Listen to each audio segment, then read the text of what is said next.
Baik, teman-teman, kali ini saya akan mempresentasikan hasil kerja saya, rotasi benda tegal, disusun untuk memenuhi nilai UAS, dosen pengampu, Roberta Uron Hurit, SSSI, MPD, disusun oleh Donatius Francisco Amahelan, dengan NIM 5520123045. Materinya tentang rotasi benda tegal. 1. Kesetimbangan benda tegal. Kesetimbangan adalah suatu kondisi benda dengan resultan gaya dan resultan momen. Gaya sama dengan 0. Kesetimbangan bisa terjadi pada 1. Benda yang diam atau statik. Contoh, semua bangunan, gedung, jembatan, pelabuhan, dan lain-lain. 2. Benda yang bergerak lurus beraturan atau dinamik. Contoh, gerak meteor di ruang hampa, gerak kereta api di luar kota, elektron mengelilingi inti atom, dan lain-lain. Benda tegar adalah benda yang tidak berubah bentuknya karena pengaruh gaya dari luar. 2. Jenis kesetimbangan. Ada 3 jenis kesetimbangan, yaitu A. Kesetimbangan stabil atau kesetimbangan mantap.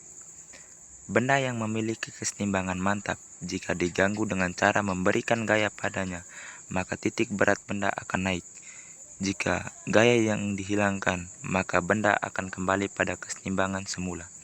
Contoh, kesetimbangan pada suatu benda dipandang sebagai kesetimbangan yang dimiliki benda jika gangguan yang dialaminya menurunkan titik berat atau energi potensial. Bintang pertama, kesetimbangan labil atau kesetimbangan goyah. Benda yang memiliki kesetimbangan labil jika diganggu dengan cara memberikan gaya padanya, maka titik berat benda akan turun. Jika gaya itu dihilangkan, maka benda tidak dapat kembali pada kesetimbangan semula. Contoh, keseimbangan stabil dapat dipandang sebagai keseimbangan yang dimiliki benda jika gangguan yang dialaminya menaikkan titik beratnya. B. Kesetimbangan netral atau kesetimbangan indiferen. Benda yang memiliki kesetimbangan mantap, jika diganggu dengan cara memberikan gaya padanya, maka titik berat benda tidak naik maupun tidak turun. Jika gaya itu dihilangkan, maka benda akan kesetimbangan pada sembarang keadaan. Contoh, keseimbangan indiferen dapat dipandang sebagai keseimbangan yang dimiliki benda, di mana jika gangguan yang dialaminya tidak menyebabkan perubahan titik beratnya atau energi potensialnya. Kesetimbangan statik dapat dibedakan menjadi 3, yaitu kesetimbangan stabil, kesetimbangan labil, dan kesetimbangan indiferen atau netral. Yang pertama, keseimbangan stabil. Keseimbangan stabil adalah keseimbangan yang dialami benda di mana apabila dipengaruhi oleh gaya atau gangguan kecil, benda tersebut akan segera ke posisi keseimbangan semula. Ketika diberi gangguan kecil dan kemudian dihilangkan, kelereng akan kembali ke posisi semula. Keseimbangan stabil ditandai oleh adanya kenaikan titik benda jika dipengaruhi suatu gaya. Contoh, keseimbangan pada suatu benda dipandang sebagai keseimbangan yang dimiliki benda jika gangguan yang dialaminya menurunkan titik beratnya, dalam kurung energi potensial. C. Kesetimbangan labil atau kesetimbangan goyah. Benda yang dimiliki kesetimbangan labil, jika diganggu dengan cara memberikan gaya padanya, maka titik berat benda akan turun. Jika gaya itu dihilangkan, maka benda tidak dapat kembali pada kesetimbangan semula. Contoh, keseimbangan stabil dapat dipandang sebagai keseimbangan yang dimiliki benda jika gangguan yang dialaminya menaikkan titik beratnya. Kesetimbangan netral atau kesetimbangan indiferen. Benda yang memiliki kesetimbangan mantap, jika diganggu dengan cara memberikan gaya padanya, maka titik berat benda tidak naik maupun tidak turun. Jika gaya itu dihilangkan, maka benda akan kesetimbangan pada sembarang keadaan. Contoh, keseimbangan indiferen dapat dipandang sebagai keseimbangan yang dimiliki benda di mana jika gangguan yang dialaminya tidak menyebabkan perubahan titik beratnya, dalam kurung energi potensialnya. Titik berat benda. Titik berat benda dapat didefinisikan sebagai titik gaya berat benda bekerja pada benda atau titik tangkap gaya gravitasi yang bekerja pada benda. A. Titik berat benda homogen yang bentuknya teratur terletak pada perpotongan diagonalnya. B. Titik berat benda gabungan dari benda-benda teratur, bentuknya dapat ditentukan dengan koordinat x0, y0. C. Untuk benda sembarang bentuknya, letak titik berat dapat ditentukan sebagai berikut. D. Benda digantung kemudian ditarik garis vertikal segaris dengan tali. E. Ulangi untuk ujung penggantung yang berbeda, kemudian tarik garis vertikal segaris dengan tali. F. Perpotongan kedua garis tersebut merupakan titik berat benda. Momen gaya. Momen gaya adalah suatu ukuran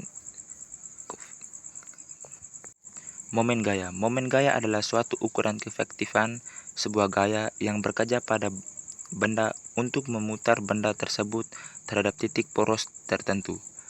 Besarnya momen gaya dapat dirumuskan dengan rumus besar momen gaya.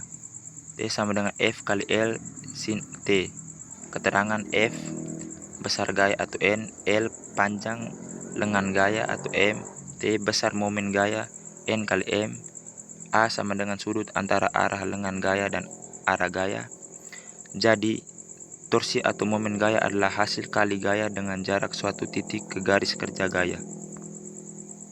Soal, sebuah benda dengan panjang lengan L sebesar 0,5 meter dikenai gaya F sebesar 20 Newton dengan sudut A antara vektor gaya dan lengan sebesar 30 derajat.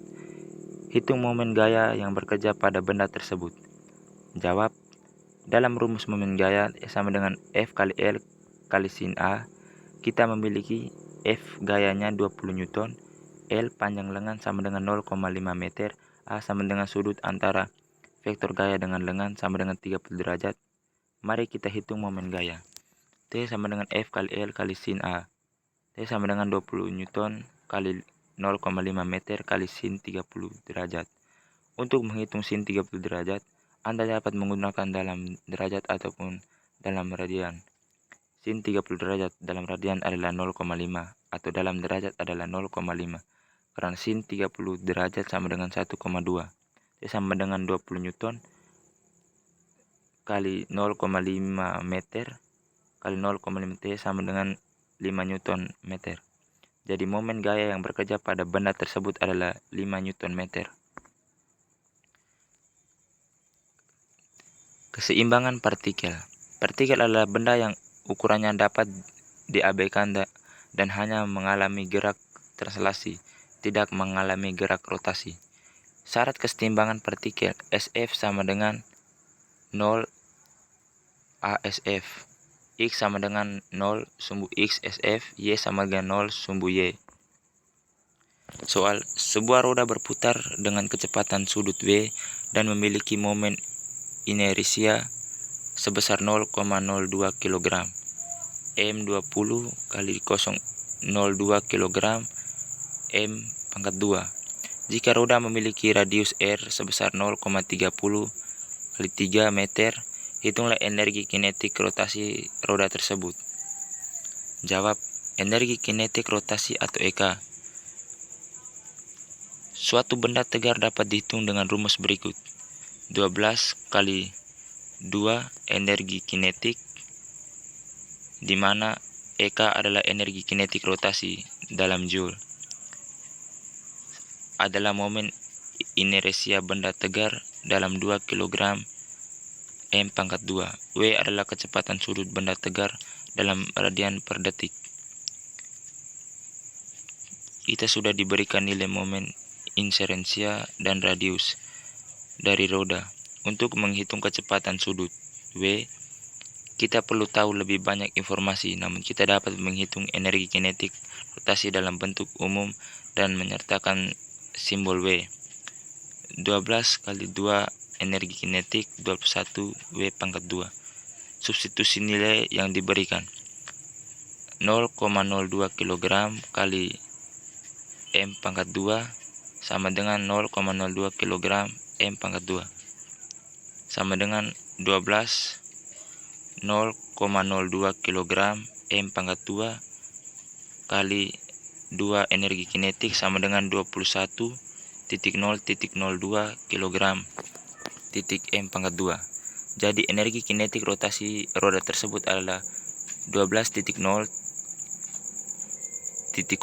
kg M pangkat 2.221.0,02 kg M pangkat 2 Joule, di mana W adalah kecepatan sudut yang belum diketahui. Jika Anda memiliki informasi tambahan tentang kecepatan sudut W, Anda dapat menghitung nilai energi kinetik rotasinya. Baik, sekian dari saya. Terima kasih.